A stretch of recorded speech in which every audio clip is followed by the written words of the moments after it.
जय गुरुदेव। सभी गुरु भाई बहनों को मेरा सादर सप्रेम जय गुरुदेव। गुरु महाराज की बातें अक्षरशः लोगों तक पहुंचाने का एक छोटा सा प्रयास कर रही हूं, लेकिन इसमें मुझे आप सबके मदद की ज़रूरत है, क्योंकि आप लोगों की श्रद्धा और भक्ति के आगे मैं कुछ भी नहीं। आप लोगों से विनम्र निवेदन है कि अपना विश्वास और दृढ़ आस्था बनाए रखें और चैनल के साथ जुड़े रहने के लिए सब्सक्राइब का बटन दबा दें और जितना ज़्यादा से ज़्यादा हो सके प्रेमी भाई बहनों के व्हाट्सएप, फेसबुक, टेलीग्राम आदि पर वीडियोस को सेंड कीजिए, ताकि ये मेरा तुच्छ सा प्रयास सफल हो सके। और प्रेम से बोलिए जय गुरुदेव।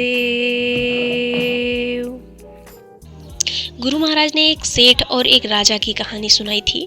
बहुत ही रोचक और बहुत ही ज्ञानवर्धक कहानी है, तो वीडियो में लास्ट तक जरूर बने रहिएगा और इसकी बिल्कुल भी ना करिएगा।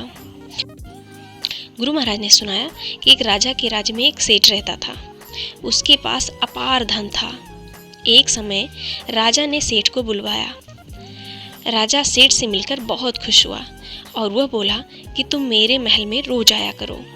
अब सेठ बराबर राजा के पास आने जाने लगा। धीरे धीरे दोनों में गाढ़ी मित्रता हो गई और बहुत सारा प्रेम हो गया। दोनों में कोई कपट नहीं था, दोनों निष्कपट थे। दोनों का यह प्रेम बहुत दिनों तक रहा। एक बार की बात है, राजा और सेठ में बात हो रही थी। बात के दरमियान राजा ने कहा कि मैं चंदन का एक मंदिर बनवाऊंगा। बात आई गई हो गई। सेठ के मन में विचार आया कि चंदन की लकड़ी मैं खरीद लूं, क्योंकि मंदिर में तो चंदन की बहुत सी लकड़ियां लगेंगी। मेरे पास लकड़ी होगी तो मैं राजा को दे सकूंगा। यह सोचकर राजा ने जहां से भी लकड़ियां मिली सब खरीद लीं और लकड़ियों का ढेर सारा स्टॉक जमा कर लिया। अब उसके पास लकड़ियों का बहुत बड़ा स्टॉक था। उसमें उसके पैसे भी बहुत फंस चुके थे।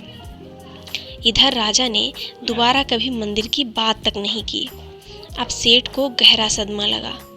वह सोचने लगा, मेरा तो बहुत पैसा फंस गया और राजा मंदिर भी नहीं बनवा रहा।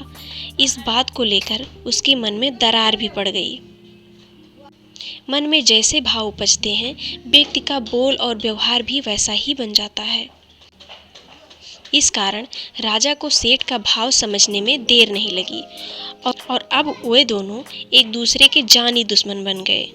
लेकिन अचानक विचारों में परस्पर पैदा हुई दुश्मनी के विचार पर भी राजा समझ नहीं पा रहा था कि इस दुश्मनी की जड़ क्या है।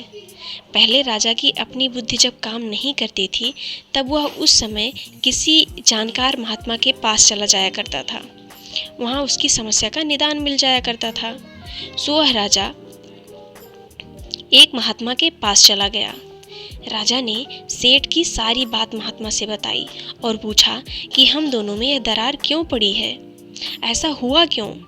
महात्मा जी दिव्य दृष्टि वाले थे, इसलिए वे दुश्मनी का राज जान रहे थे, परंतु वे विशेष बातों में न उलझाकर राजा से सीधा उपाय बताने लगे।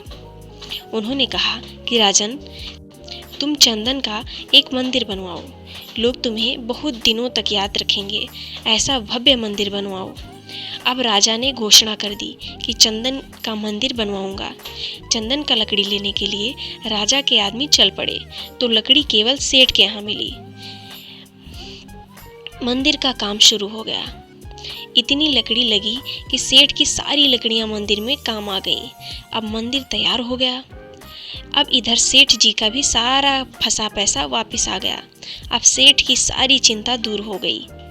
इसीलिए अब उनके मन से राजा के प्रति दुश्मनी का भाव भी जाता रहा और दोनों फिर से दोस्त बन गए।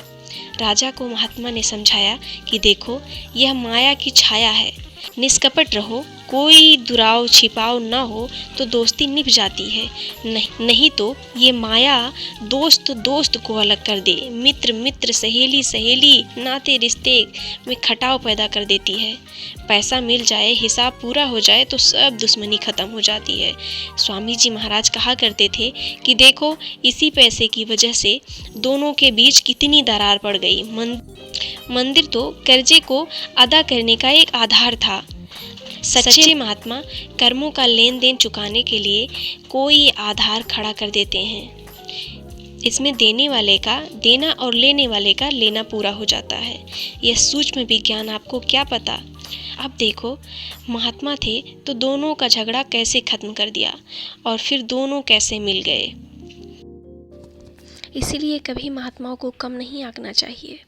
वो दिव्य दृष्टा होते हैं, वो कुछ भी करने में सक्षम हैं, वो हमसे कुछ भी करवा सकते हैं। इसीलिए प्रेम व्यवहार के साथ रहिए, अपने प्रियजनों के साथ हमेशा प्रेम से रहिए और प्रेम से बोलिए। गुरु महाराज पर आस्था बनाए रखिए और सुमिरन ध्यान भजन भी करते रहिए। प्रेम से बोलिए, जय गुरुदेव।